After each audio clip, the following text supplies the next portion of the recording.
Hello लोगोफोर नोंथांमोनखौ आंनि चेनेलाव बरायनानै लाग्रोबावनाय थाबाय।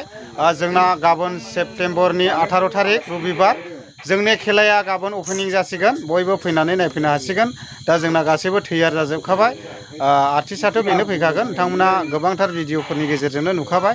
दा आङो बेखौ खोन्थानांगौ लगिया गैलिया।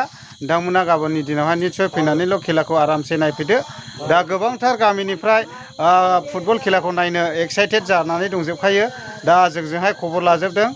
गोबांथार मानसिफ्रानो फैलागोन आरो ओरैबादि गाजा गोमजा जाखागोन बेमै दलै आरो नोंथांमोना गाबोनहाय फैनानै नायफैनो हागोन। नोंथांमोनानो नुगोन ओरैबादि इन्टारेस्टिं। ओरैहाय बलदि माख्रागाव थाख्रागाव गासैबो बुथुमबोजोबनो नागिरखादों। सियारफ्रा सफैजोब्बाय नै ओरैहाय सियार सफैबाय नै। नोंथांमोना सियारावबो आरामसे जिरायनो हागोन।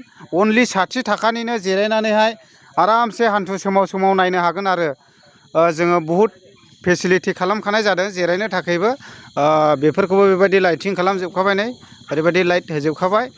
आरो बेजों लोगोसे माखासे जोंना सेंग्राफ्रा नै बेयावहाय गेटआवहाय होनो थाखाय नाम्बार लिरगासिनो दङ नै। जोंना बिथां लैथोमा बर' दं नै डेन्जारखा बिथाङा ना मा बुङो। ओरैबायदि इन्टारेस्टिं।